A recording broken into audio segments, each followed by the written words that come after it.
Que a graça e a paz do nosso Senhor e Salvador Jesus Cristo esteja a reinar em cada vida, em cada coração. Que bom que nós estamos aqui mais uma vez, juntos para aprendermos um pouquinho da palavra de Deus, para sabermos o que Deus tem para falar aos nossos corações.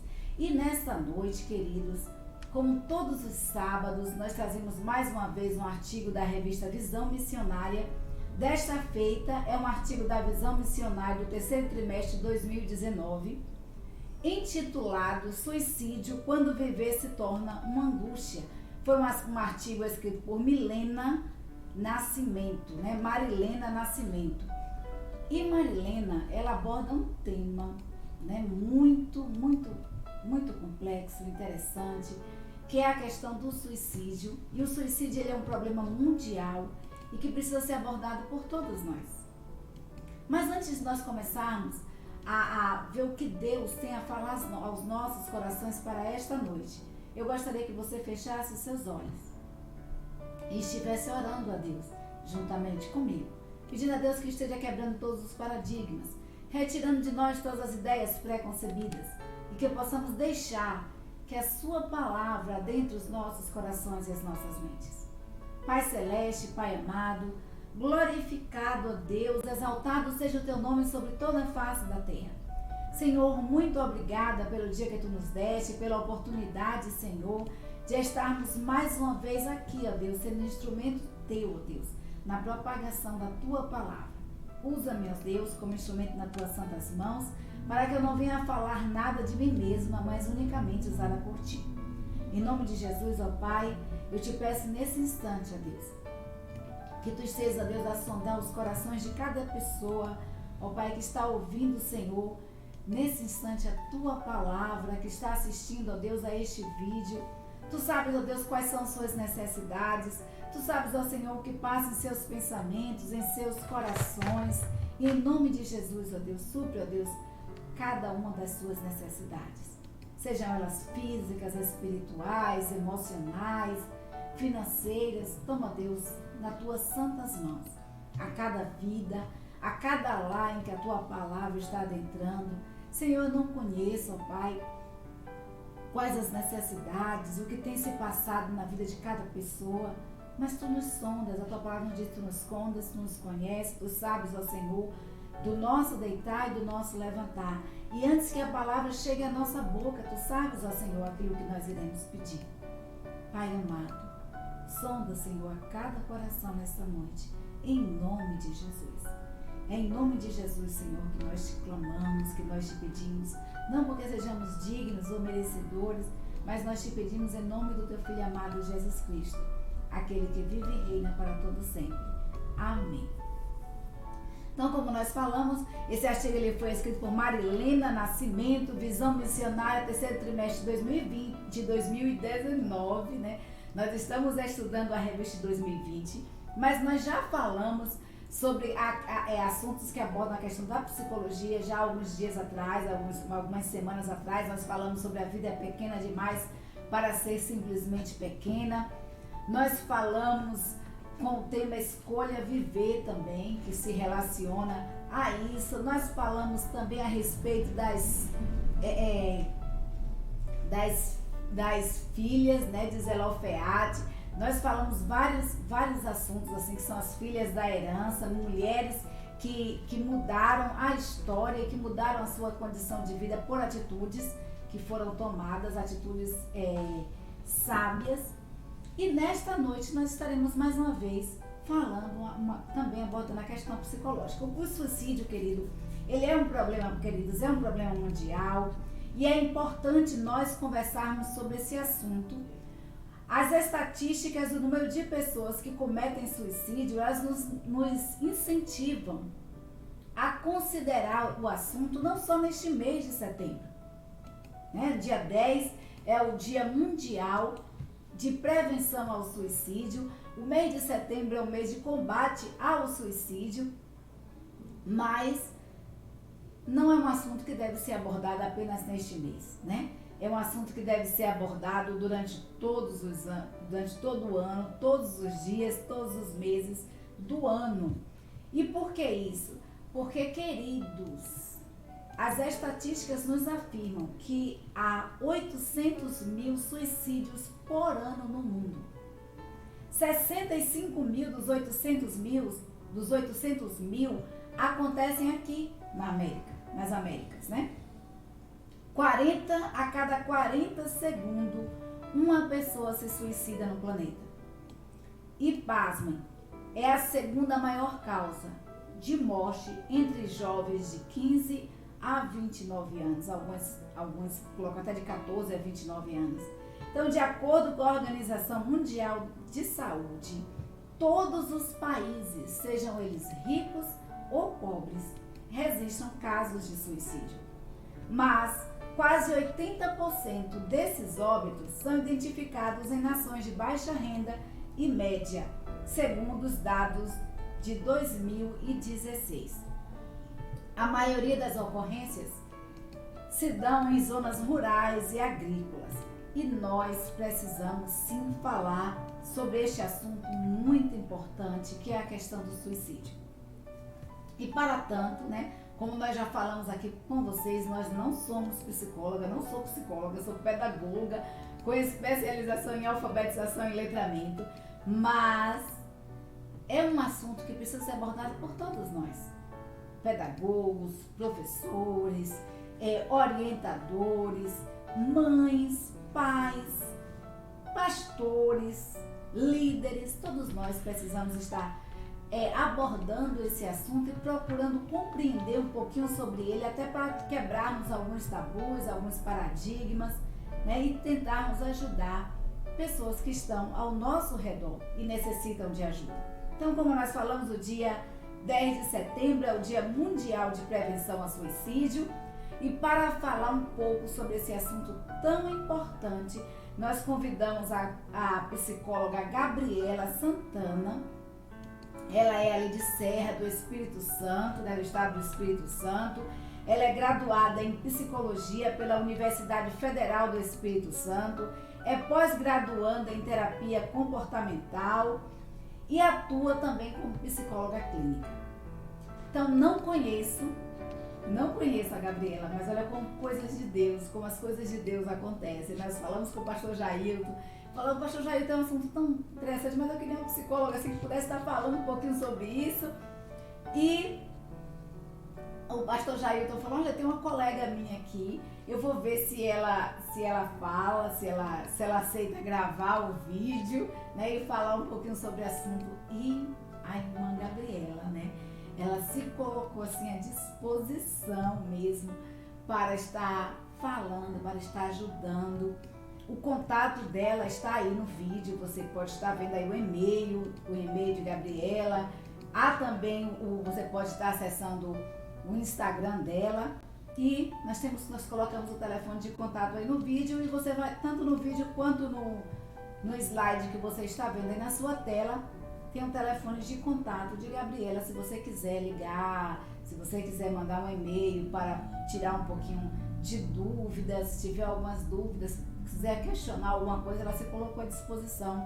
Uma mulher realmente abençoada por Deus. Nós vamos estar ouvindo agora, né, a Gabriela, a psicóloga Gabriela, falando sobre isso, né, sobre essa questão do suicídio, um assunto tão importante que eu e você precisamos sim divulgar, precisamos conhecer, para, como nós falamos, estar ajudando aqueles que estão ao nosso redor. Então eu peço a você que você compartilhe com o máximo de pessoas possível, né, esse vídeo. Eu sei que compartilhe com quem você conhece, com quem você não conhece, e possa ser que você não saiba, mas aquela pessoa que recebeu o vídeo estava precisando ouvir esta palavra. E você foi usado por Deus para fazer isso. Então seja um instrumento na mão de Deus, compartilhe, abençoe vidas. E se você não se inscreveu ainda no canal Batista de Almadina, se inscreva, né, em nosso canal. E quando tiver um vídeo novo postado sempre, o YouTube vai estar lembrando para você. Nós vamos ouvir agora um pouquinho de Gabriela, né, a psicóloga Gabriela, falando sobre esse assunto tão importante que é o suicídio. Olá, pessoal. Bom, meu nome é Gabriela, eu sou psicóloga, conheço o pastor Jailton, né, genro da irmã Paulina, que entrou em contato comigo essa semana, para que eu pudesse estar falando um pouquinho com vocês sobre o tema do suicídio, já que nós estamos no mês de campanha, né, Setembro Amarelo, que é o mês de prevenção ao suicídio. Já paro aqui para falar que não é só em setembro, né, que as pessoas cometem suicídio. Então, apesar de ser um mês de foco nesse tema, é um tema muito recorrente que nós temos que ter como foco durante todo o ano. As informações, elas estão aí o tempo inteiro. Então, hoje eu peguei um material aqui que é sobre um guia, né, que fala um pouco de como nós, cidadãos, podemos lidar com isso, e também profissionais da saúde, com pessoas que têm pensamentos ou tiveram tentativas de suicídio. Então, a gente vai falar de comportamento suicida. Para isso, eu vou começar logo falando para vocês que o suicídio em si, ele é o ato, né, de tirar a própria vida. Mas o comportamento suicida, ele não envolve só o ato em si, de tirar a própria vida. Envolve os pensamentos, né, de tirar a própria vida, os planejamentos para fazer isso, e inclusive a própria tentativa, né? E então envolve um leque de aspectos aí, o comportamento suicida, e não só o ato do suicídio em si. Então, para gente conversar aqui hoje, eu trouxe algumas coisas, algumas questões. Primeiro, é um dado da Organização Mundial da Saúde de 2017, onde o suicídio estava como a 15ª causa de morte na população geral. E entre jovens, né, de 15 a 29 anos, o suicídio é a segunda principal causa de mortes. Então, sim, é um assunto que nós precisamos falar, não só em setembro, nessa campanha. Vou falar um pouco dos fatores de risco. Aqui nesse material fala um pouco mais de criança e adolescente, mas nós podemos também aplicar isso para o contexto adulto.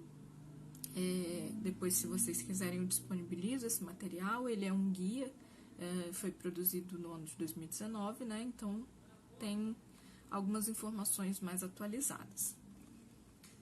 Então, vamos lá. Primeiro, vamos falar de fatores de risco para o suicídio. Aqui nós temos alguns. O primeiro deles é a história de tentativas de suicídio ou de autoagressão. Por exemplo, automutilação. Então, aí, se tem uma pessoa que já tentou se matar, isso é um forte fator de risco para que ela, de fato, efetive o suicídio. Histórico de transtorno mental. E aí a gente está falando, principalmente, eu quero chamar atenção para todos os transtornos psicológicos, né? Mas principalmente para depressão, né? Para ansiedade, para depressão, principalmente para depressão, que é quando as pessoas perdem o prazer em fazer coisas que antes elas gostavam de fazer. E aí, quando a gente entra, né, vou dar um parênteses aqui agora, quando a gente fala de depressão, nós estamos falando de indivíduos que tiveram alguma mudança em suas vidas, seja ela visível ou não. Como assim, Gabriela, visível ou não? Mudança visível na vida, gente. Perdeu o emprego, o poder aquisitivo diminuiu, né? Alterou alguma coisa, dívidas, que mais? Perdeu uma pessoa querida, são mudanças visíveis, né? Que a gente consegue mensurar. Agora tem outros fatores também que são invisíveis, que aí é do próprio indivíduo, internos a ele, que a gente não consegue enxergar, que é o tipo o quê? O indivíduo não está se saindo bem nas coisas que ele está fazendo, e daí ele tem alguns pensamentos de, eu não sou bom no que eu faço, não vale a pena viver mesmo. Então, assim, são fatores que a gente não enxerga, que a gente só vai conseguir ter acesso se a gente estiver próximo desse indivíduo, né? Então, o histórico de transtorno mental também é um fator de risco para o suicídio. Outro fator aqui, bullying, que está muito voltado para o contexto escolar, né? Mas, às vezes, gente, o bullying também pode ser praticado entre adultos, né? Aquela brincadeira que você faz com aquela pessoa que é mais quieta, mais calada, e você acha que não tem nada a ver, é só uma brincadeira para descontrair, você não sabe como aquilo afeta a pessoa, né? Então, a gente está falando aqui de bullying. Costumo dizer, eu trabalho com adolescentes, eu costumo dizer o seguinte: a brincadeira e a piada, ela é piada quando os dois lados sorriem. Agora, quando um dos lados se sente ofendido, já não é uma brincadeira mais. Aí a gente está falando de bullying, que é uma violência, né? Então, outro fator de risco para o comportamento suicida: situação atual ou anterior de violência, intra ou extrafamiliar. Então, assim, o contexto de violência está ali presente, tanto dentro de casa quanto fora de casa, de alguma forma. Isso é um fator de risco. Outro fator de risco: história de abuso sexual. E aí a gente tem visto, né, quantas crianças e adolescentes passando por abusos sexuais, né? Isso também se configura como fator de risco. Isso afeta muito psicologicamente, fisicamente uma pessoa. Então, é um fator de risco para o suicídio. Suicídios na família, né? Lembra que eu falei lá que o desenvolvimento de depressão está associado a alguma mudança visível ou invisível na vida? Então, suicídio na família é uma mudança visível, né? Você perdeu alguém, já tem a dor da perda, principalmente se era uma pessoa de grande importância, né? Ou que estava sofrendo muito, você pode encarar aquilo como um modelo para que você se livre também do sofrimento, né? Baixa autoestima. Lembra que eu falei? Acabei de falar, né? Às vezes você brinca com uma pessoa que é mais introvertida e você não sabe o que a pessoa pensa de si mesmo, né? Talvez aquela brincadeira que você acha muito engraçada e que era só uma brincadeira tem um efeito colateral muito ruim na própria pessoa. E aí são os comportamentos internos, aquilo que a gente não enxerga, que a pessoa começa a pensar sobre ela, começa a alimentar uma baixa autoestima, e isso é um fator de risco também para o suicídio. Outro fator: uso de álcool e outras drogas. E outro fator: populações que são mais vulneráveis, né? População que está mais exposta à discriminação, né? Os negros, as pessoas homossexuais. Então, assim, discriminação é um fator de risco para o suicídio. Lembrando, vamos parar para fazer uma pausa aqui, gente. A Paulina me falou que era para dizer aqui com vocês, falar um pouco o que leva uma pessoa a se matar. Bom, gente, se eu tivesse a resposta, se os estudiosos tivessem a resposta do que leva uma pessoa a se matar, a gente já teria diminuído esse número de suicídios há algum tempo aí. E o que a gente tem acompanhado é o contrário, o suicídio tem aumentado.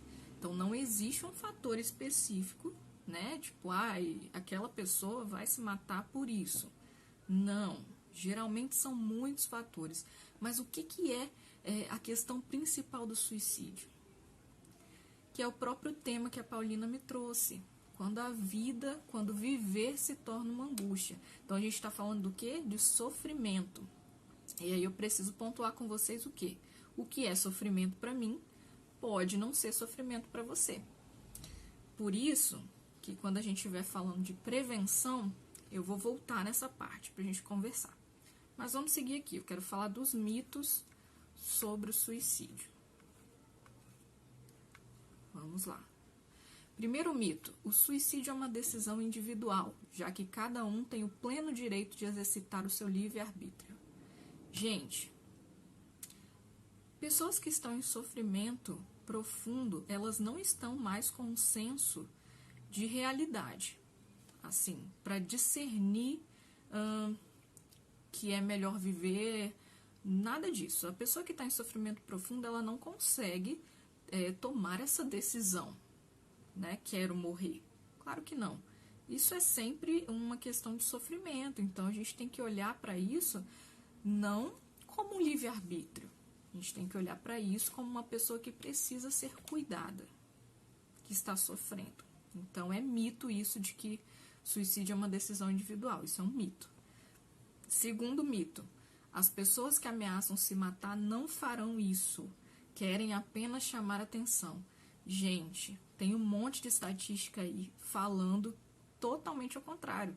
Que pessoas que se matam, que de fato concretizam o ato do suicídio, elas deram sinais. E aí pausa para uma observação. Os sinais não são os mesmos, gente. Cada pessoa é um indivíduo diferente e complexo. Então não dá para eu dizer que se a pessoa falou sobre aquilo, falou que ia se matar, ela vai de fato se matar. Mas as pesquisas comprovam que pessoas que se matam, que realmente cometem suicídio, elas emitiram alguns sinais de alerta, né? Nas semanas anteriores, algum desejo de se matar, alguma coisa ficou ali, alguma ideia de morte ficou ali subentendida. Então é um mito achar que as pessoas que falam que vão se matar não se matam, tá? Então tira isso da sua cabeça. Terceiro mito: quando o indivíduo mostra sinais de melhora ou sobrevive a uma tentativa de suicídio, está fora de perigo. Gente, se uma pessoa chegou ao ponto de tentar tirar a própria vida, por que vocês acham que ela não vai tentar novamente? Então é mito achar que uma pessoa tentou suicídio e sobreviveu, ela não vai tentar de novo. Não, essa pessoa precisa de um acompanhamento, de saúde. A gente está falando aqui de saúde mental e também de saúde física, dependendo do impacto da tentativa de suicídio. Entende? Então a gente está falando sempre de um indivíduo que está em sofrimento e que depois de sobreviver a uma tentativa de suicídio, talvez o sofrimento duplique, né? Então é um mito achar que agora a pessoa está fora de perigo porque não conseguiu se matar. Quarto mito: não devemos falar sobre suicídio, pois isso pode aumentar o risco. Obviamente não. Quando você fala sobre suicídio, o que a gente não indica, os profissionais, né, da psicologia, os médicos profissionais de saúde não indicam, é você falar de formas de se matar. Ah, fulano, como que você pensou se matar? Você não vai pedir para a pessoa descrever para você que ela queria se matar. Você não vai falar de métodos utilizados para se matar. Isso não, porque pode servir como um gatilho para que a pessoa tente novamente. Mas você pode falar sobre o suicídio, né? Como alguém que compreende o sofrimento da pessoa que está pensando na morte. Então você pode se colocar como uma pessoa aberta, porque isso pode aliviar a outra pessoa, ela pode sentir confiança para conversar com você sobre o assunto e isso aliviar um pouco da angústia dela, e é nessa oportunidade que você vai poder indicá-la um acompanhamento psicológico, às vezes psiquiátrico, enfim. Então é um mito que não pode falar sobre suicídio, não se pode falar sobre métodos de se matar, né? Não é adequado. Quinto mito: apenas pessoas com transtornos mentais têm comportamento suicida. Claro que não. Quantas pessoas vocês já viram, às vezes vocês já até ouviram história de pessoas que quem conhecia foi lá, se matou, e as pessoas que conheciam falavam: nossa, mas fulano estava tão bem, nem dava sinais de que ia se matar. Gente, os sinais às vezes são muito sutis, muito sutis. Então, não é só pessoas que têm transtorno mental que se suicidam. Não dá para falar que é só quem tem transtorno mental. Sexto mito que nós temos aqui: quem planeja se matar está determinado a morrer. Não, gente, nada disso. A gente tem que encarar isso sempre como uma possibilidade. A pessoa que fala que quer se matar, ela não está dizendo que é uma decisão. Entendeu? Ela pode optar, ela tem uma ambivalência entre o viver e o morrer. O sofrimento dela está tão grande que ela chega a pensar na possibilidade de tirar a própria vida. Mas não necessariamente ela acha que essa é a única forma. Mas essa é a forma que está mais ali presente nos pensamentos, no que ela está sentindo. Mas se aparece uma outra pessoa, talvez, que permita com que ela fale sobre isso, apresente outras possibilidades, quem sabe não é algo que ajude a pessoa a ampliar essa visão, né? Apresentar uma saída para o sofrimento dela. Então a gente não pode achar que quem planeja se matar está determinado a morrer. Isso é um mito também. Então, para a gente finalizar, né? O que nós temos aqui de orientações que são simples, que é para prevenção, né? Tanto de pessoas que já tentaram suicídio, ou que têm pensamentos, já expressaram, ou não expressaram, né? Às vezes é sempre bom conversar. Você vê que uma pessoa está mais quieta ali no canto dela, mais isolada. Antes ela fazia algumas coisas, agora ela já não está fazendo mais. Você vê que ela já está mais quietinha no canto dela, mudou alguns comportamentos, o desempenho no emprego, o desempenho na escola mudou. Então isso aí já é alguns sinais de alerta para você ir lá e se dispor a conversar com a pessoa. Sempre falando de uma palavrinha que está muito na moda, que é a empatia, né? Tentar se colocar no lugar do outro. É sempre você respeitar a outra pessoa como um indivíduo que pode estar sofrendo. E que aquele sofrimento pode não ser um sofrimento para você. Às vezes a pessoa vai falar de uma coisa que está acabando com ela, deixando ela sofrer pra caramba, mas aquilo para você parece ser tão simples. Você nunca vai dizer para a pessoa que aquilo é uma besteira. Entendeu? Você sempre vai acolher essa pessoa. Então pergunte, né? Trate com seriedade o que a pessoa está te dizendo, principalmente se ela está se abrindo com você. Não julgue a pessoa. A gente tem que adotar essa postura de não julgar, gente. Principalmente aqui eu estou falando para um público cristão, né? Que a gente não acredita que a gente deva julgar as outras pessoas. Então é muito importante em qualquer interação, tanto com cristão ou com não cristão, que você não julgue a pessoa, para que ela sinta uma confiança, né? De falar com você, o que ela está sentindo, o que ela está passando. Outra coisa, ouça. A primeira dica era pergunte para a pessoa, né? Se ela está realmente bem. Não é só aquela pergunta de, ei, fulano, tá tudo bem? Não, dedica um tempo para essa pessoa, pergunta, queira saber como é que tá a vida dela, de fato, né? Se mostre disponível. Segunda, ouça. E ouça com atenção, gente. Não é aquele ouvir a pessoa e falar, você ouve a pessoa já pensando no que vai dizer. Não. Às vezes a pessoa não quer nem ouvir o que você está falando. Às vezes ela só quer falar. Ela tem essa necessidade de falar. E se você quiser falar alguma coisa, você vê que ela está ali no sofrimento, na angústia, você quer falar alguma coisa, pergunta a ela. Pergunta para a pessoa se você pode expressar a sua opinião. A gente também tem que ser empático nesse sentido, né? De permitir que o outro se sinta à vontade para dizer se quer a nossa opinião ou não. E ele tem todo o direito de não querer a nossa opinião. Às vezes ele só queria que você ouvisse ele, entendeu? Então isso também é uma atitude para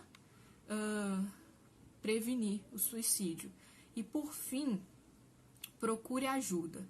Se você tem essa oportunidade grande de conversar com pessoas, de observar ao seu redor, gente, vocês não vão conseguir mudar o mundo, né? Mas as pessoas que você conhece, convive, você consegue saber um pouco mais, né, da situação de vida, do contexto. Então se preocupe com as pessoas, se coloque à disposição para conversar com elas e quando você tiver a oportunidade, peça para que a pessoa busque ajuda.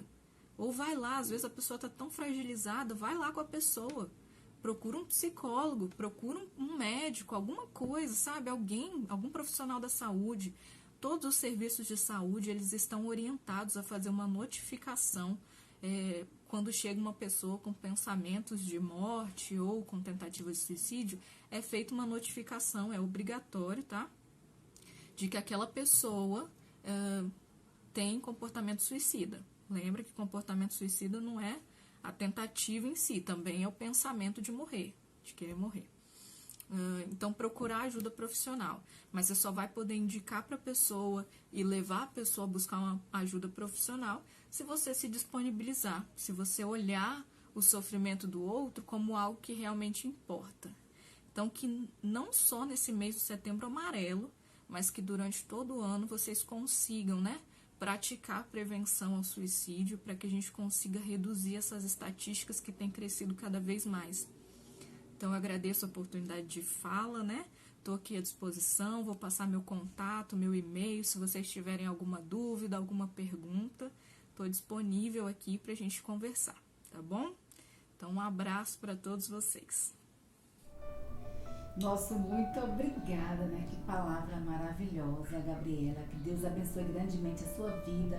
Muito obrigada pela disponibilidade, por se colocar à disposição, não só para gravar este vídeo, como para tirar dúvida, auxiliar pessoas. Então, vocês viram aí, o contato está no vídeo, nós fizemos questão de deixar na tela, no final da palavra também de Gabriela, tá ali o contato, você pode dar uma pausa, como nós falamos, compartilhe com outras pessoas, porque pode não ser a sua situação, a situação da sua família, mas de repente alguém que você conhece, que está com um sorriso estampado no rosto, está vivendo um momento de angústia muito grande, precisando de uma palavra. Então, compartilhe o vídeo, tá? Nosso muito obrigada ao pastor Jailton, que fez a edição do vídeo, falou com Gabriela também. Que Deus abençoe o pastor Jailton Cardoso.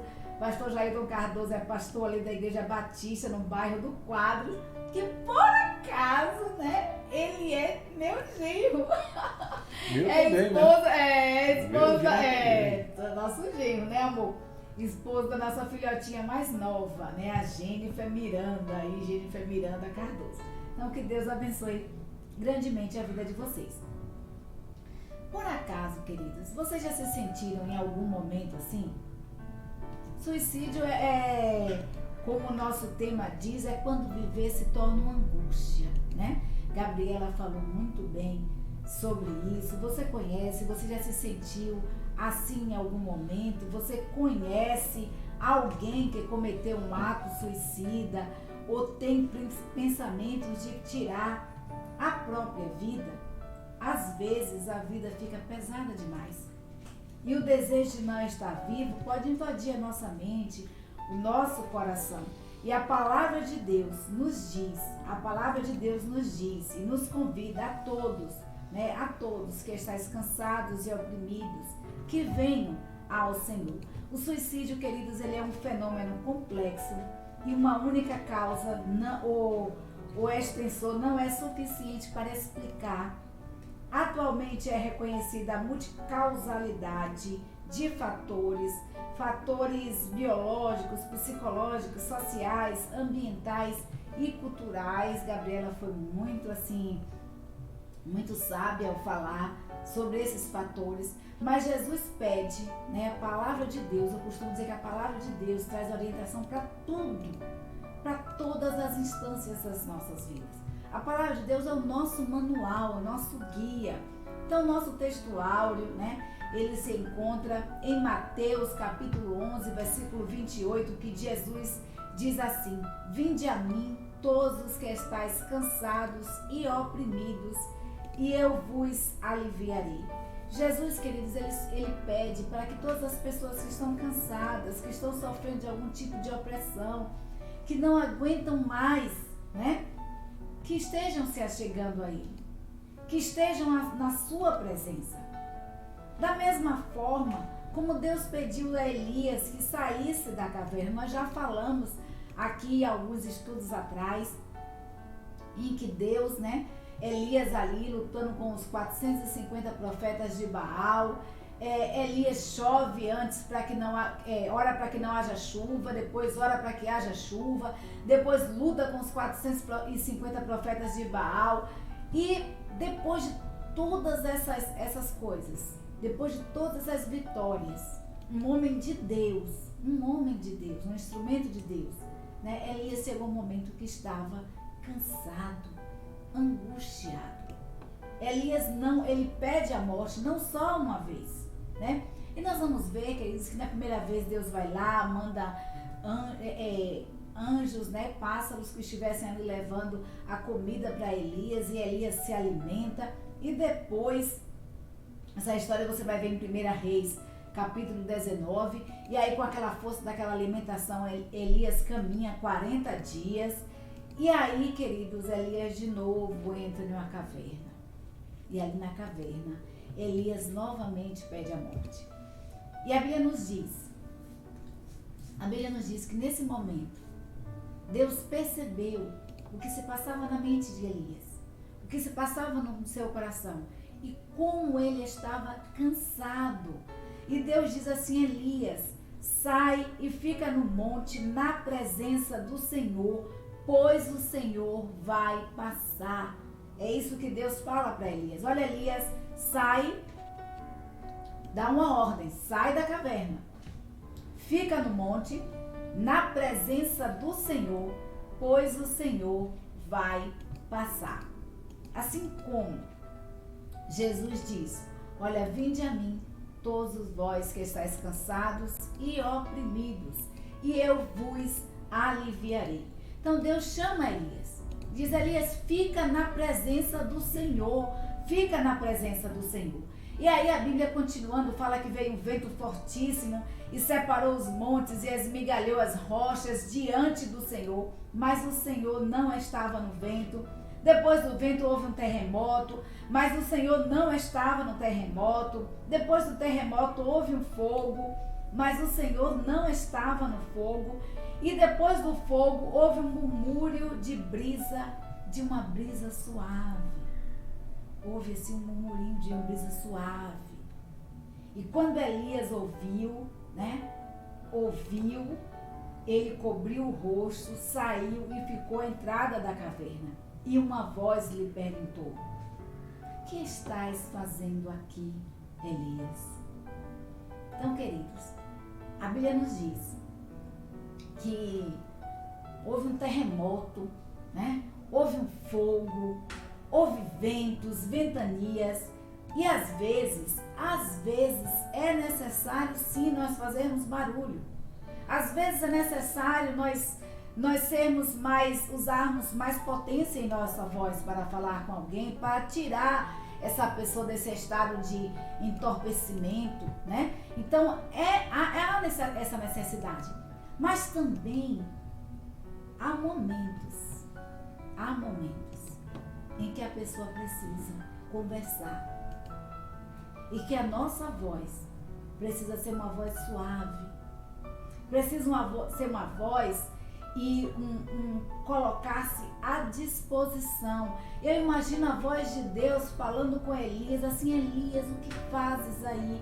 Olha, logo no começo Deus diz: Elias, sai, vai para o monte, fica na presença do Senhor. Aí agora Deus vai dizer: olha, Elias, Deus não estava no terremoto, não estava no vento forte, mas ele estava na brisa suave. E aí eu imagino Deus falando como um pai amoroso fala com seu filho. Então existe sim momentos em que nós precisamos ser mais enérgicos no falar, mas existem outros momentos que nós precisamos ter empatia, que nós precisamos ter amor, que nós precisamos ter suavidade no falar. Fazer como Gabriela disse, como a psicóloga Gabriela falou. Nós precisamos estar atentos, ouvindo. A gente vai ver, queridos, no decorrer da história, que Deus, ele ouve tudo que Elias tem a dizer e que Deus vai abrindo os olhos de Elias e mostrando a Elias que ele não estava só, que ele era importante e que Deus ainda tinha grandes coisas a fazer através da sua vida. Então, a palavra de Deus nos convida a estar na presença do Senhor. Você está cansado? Está se sentindo oprimido? A vida está desgastante, pesada demais? Vai para a cruz do Calvário. Busca de Deus refúgio, fortaleza. Então, pensar na prevenção do comportamento suicida implica não apenas no objetivo de evitar a morte das pessoas, mas também de considerar as sérias implicações na sociedade que são provocadas em ocorrência ou pela ocorrência desses atos. São vários os fatores que levam a pessoa ao suicídio. Esses podem estar ou não relacionados, associados à depressão, a abuso de substâncias psicoativas, a opressão psicológica, financeira e social, desigualdade social, competitividade, individualismo, famílias desestruturadas e disfuncionais, fatores religiosos, fatores socioculturais, doenças crônicas, especialmente aquelas que causam dor. Então, o indivíduo que está buscando a morte se percebe vivendo miseravelmente. Viver se torna uma angústia. Ele é incapaz de compreender suas dificuldades. Não quer trazer problemas para a família, não questiona, não consegue mudar, porque não acredita que seja possível. Ainda por cima, há o preconceito de buscar ajudas de profissionais de saúde mental, e a automedicação pode encobrir muitos sintomas que deveriam ser expostos durante um tratamento. Então, o suicídio ou comportamento suicida, que são as tentativas de suicídio e obsessão pelo assunto, são uma tragédia pessoal, familiar e social. É um problema de saúde pública, um problema de saúde pública complexo e multifatorial. É preciso, então, queridos, analisar a situação da vida do indivíduo, o sofrimento pelo qual ele está passando, que lhe parece insuportável e sem solução. A angústia imensurável que se transforma em uma dor física, uma dor no coração e uma dor na alma. Há um sentimento de rejeição, ele precisa de amor, atenção e reconhecimento. Uma pessoa que se reconhece como o resto, como dejeto da sociedade, como nada, então ela não precisa viver. Esse é o pensamento do suicídio. A gente vai ver que quando Elias estava ali, Elias disse, basta, né? Eu não aguento mais, eu não sou melhor do que os meus pais, eu não sou melhor do que ninguém. E aí Elias pede a morte. E Deus abre o espaço para Elias, para que Elias estivesse assim, abrindo o seu coração. Nós precisamos abrir espaços para que as pessoas que estão em nosso redor, ao nosso redor, abram seus corações, que vejam em nós pessoas capazes de entender, de compreender e de auxiliá-las neste momento pelos quais elas estão passando. Então, como ajudar uma pessoa sobrevivente de um ato suicida? Escute atentamente e com interesse, olha o que a psicóloga disse. Converse com a pessoa sem julgá-la, sem expectativas, acolha a dor, o sofrimento e as queixas. Principalmente, escute com paciência. Nós vamos ver, queridos, que houve terremotos, né? Houve ali tremor de terras, ventos fortes, mas depois houve uma brisa suave. E Elias ouviu uma voz suave falando com ele. Nós precisamos ter paciência, nós precisamos ter empatia por essas pessoas. Se um sujeito sobrevive ao ato suicida, todas as análises devem ser usadas para que essa pessoa, para que as pessoas ao redor deste sobrevivente possam então ajudá-lo. Então analisar o que foi que levou, porque nem o que é um sofrimento para mim, como a psicóloga disse, não é para o outro, né? O que para mim é sofrimento não é para outra pessoa, e o que é sofrimento para outra pessoa pode não ser para mim. Então nós precisamos ouvir com atenção para compreender quais são as necessidades daquela pessoa. Nós vamos ver que Deus, ele ouviu Elias, e Elias ia apresentando seu argumento e Deus ia falando com ele, dizendo, olha, você não está só. Elias disse, morreram todos. Deus disse, não, ainda há 7.000 joelhos dobrados pelos profetas de Deus. Então, você não está sozinho. Então, Deus foi mostrando para Elias, foi abrindo os olhos de Elias, chamando a atenção de Elias. E nós precisamos que eles compreendam o que se passa nos corações das pessoas que perderam a esperança de viver e que tentaram um ato de suicídio.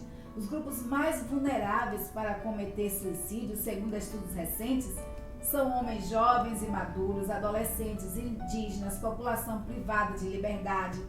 E segundo as estatísticas, as mulheres superam os homens em número de tentativas de suicídio, mas não do suicídio em si.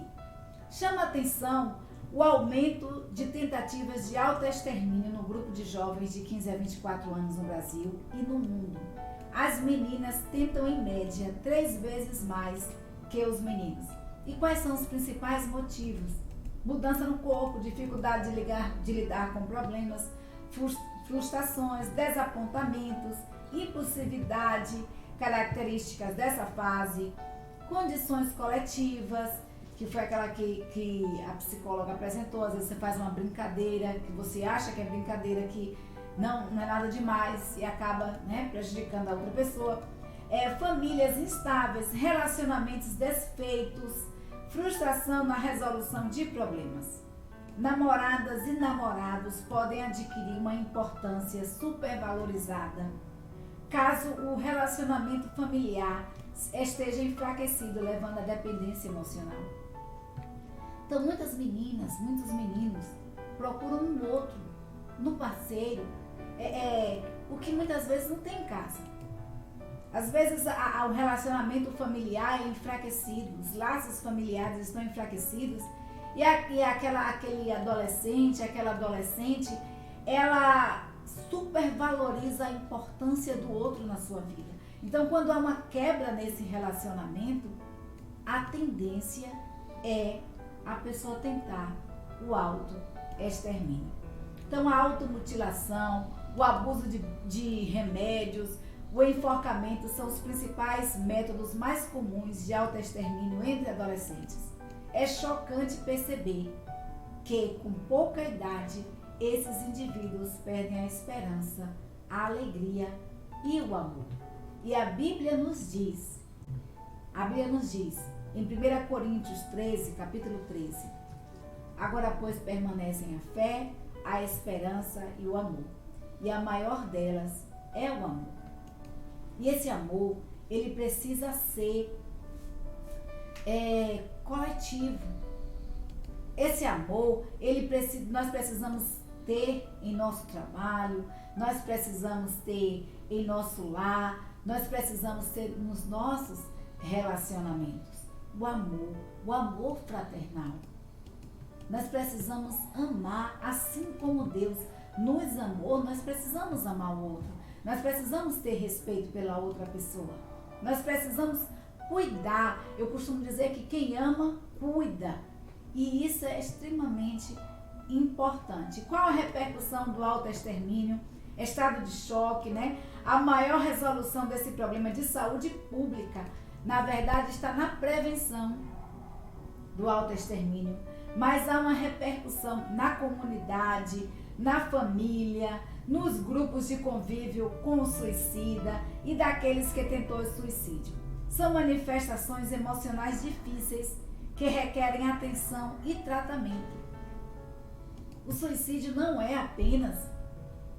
envolve apenas aquele que tentou esse ato de autoextermínio, mas ele envolve toda a família e a repercussão, os problemas, as manifestações emocionais são difíceis e requerem atenção, requerem tratamento, requerem cuidado, principalmente no luto, né? Então, o estado de choque, muitas vezes, as pessoas enlutadas, elas se perguntam o motivo, a causa, o que foi que ela fez de errado, o que foi que deixou de fazer para que aquele ente familiar, para aquele amigo, a pessoa amada tenha cometido esse ato. Então, e esse estado, né, de choque, ele apresenta sinais físicos e sintomas. Há também a questão de alívio, né? Quando os vínculos psicológicos e o relacionamento com o enlutado, do enlutado com o suicida, são superficiais e destrutivos. Então a pessoa se sente aliviada quando a outra tira a sua própria vida. A cartase, o enlutado, ele expõe seu sofrimento, sua dor. A questão da depressão pode acontecer com o enlutado após o suicídio. Alguns são sinais de isolamento ao longo do tempo, outros sinais são a autodestruição. A culpa, o enlutado se cobra por acreditar que poderia evitar o suicídio. Também pode haver acusação por parte das pessoas, dizendo assim, olha, isso aí poderia ter sido evitado, você poderia ter evitado, e acaba levando, né, os familiares a se culparem. Então é preciso ter cuidado com as transferências de culpas inadequadas. Prevenção. Enlutados podem manifestar comportamento de desequilíbrio emocional, tais como sonhos angustiantes e frequentes com o suicida, repetição do tom de voz, comemorações, etc. Raiva, né, que é a forma de expressão legítima e que sinaliza a saída da depressão do enlutado. E aqui o que a autora fala, né, ela fala o seguinte, a autora aqui Nascimento, ela diz o seguinte, que no grupo de indígena o alcoolismo é uma das principais causas que leva ao suicídio, devido ao desequilíbrio emocional. Aí a palavra de Deus, em João, capítulo 8, versículo 12, nos diz assim: eu sou a luz do mundo. Quem me segue nunca andará em trevas, mas terá a luz da vida. Então quer dizer que crente não tira a própria vida? As estatísticas estão aí. A gente tem visto pastores tirando sua própria vida. A gente tem visto pessoas cristãs, líderes religiosos tirando a sua própria vida, porque chegaram ao estado que não tinham mais esperança, um estado de esgotamento emocional. Mas a palavra de Deus nos convida a sairmos da caverna. Deus diz: olha, sai da escuridão, eu sou a luz, vem para a luz. Deus, vem para a minha presença, esteja diante de mim, apresente a mim todos os seus anseios, todas as suas dificuldades, converse com Deus, apresente a Deus, apresente também as pessoas que estão ao seu redor. Procure pessoas nas quais você pode contar, pessoas que são amigas, pessoas que você percebe que são companheiras, pessoas a quais você possa se abrir.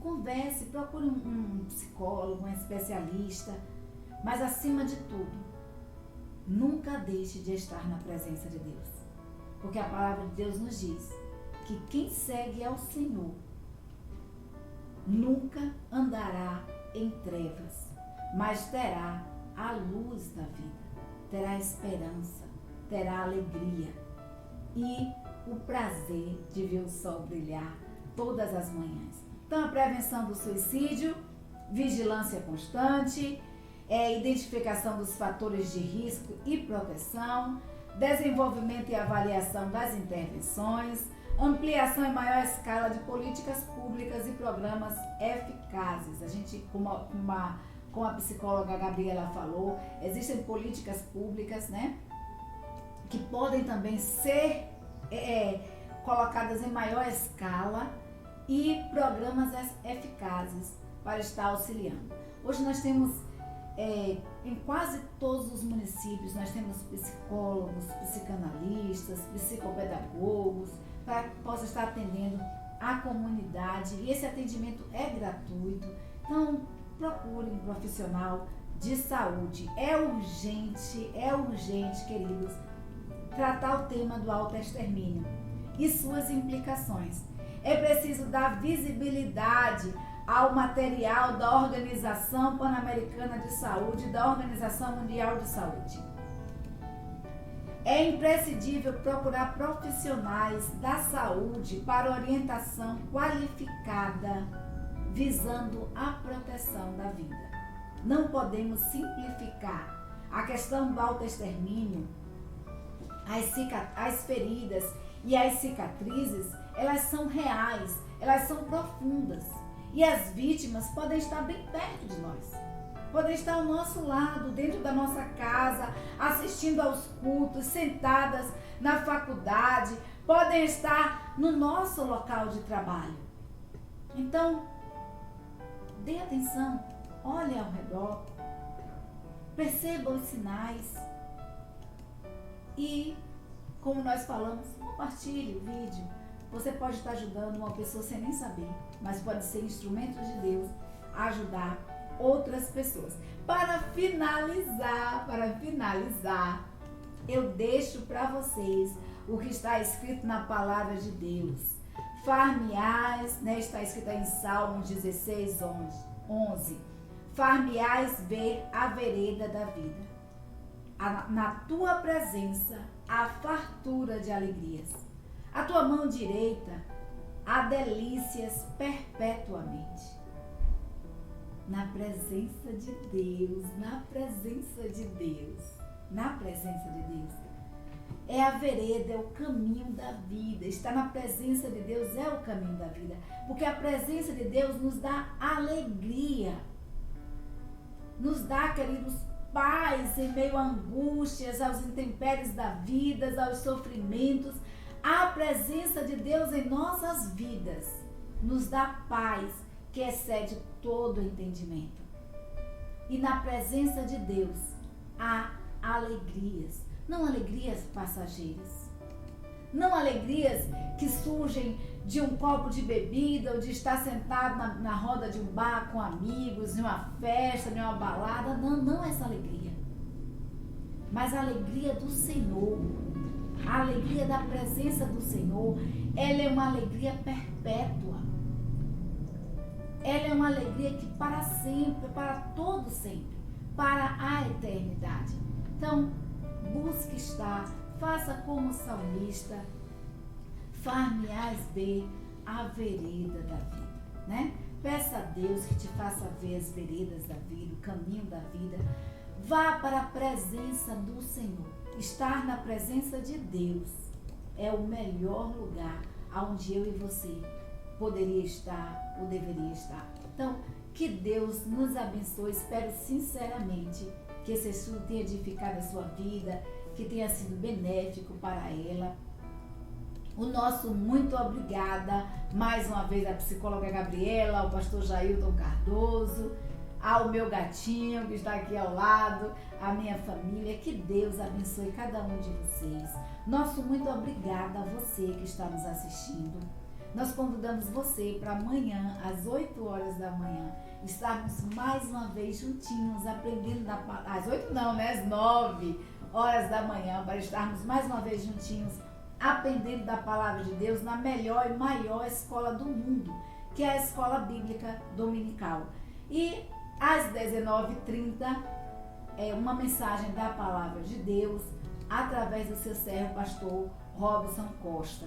E você que pode ir, vamos ao templo, às 18h30, nós estaremos lá reunidos, adorando ao nosso Deus. Que Deus nos abençoe, nos conceda um restante, né, de dia, de noite, na sua presença maravilhosa. Que você tenha uma noite de paz, de alegria, uma noite tranquila, harmoniosa, na presença do nosso Deus. Que Deus nos abençoe, em nome de Jesus.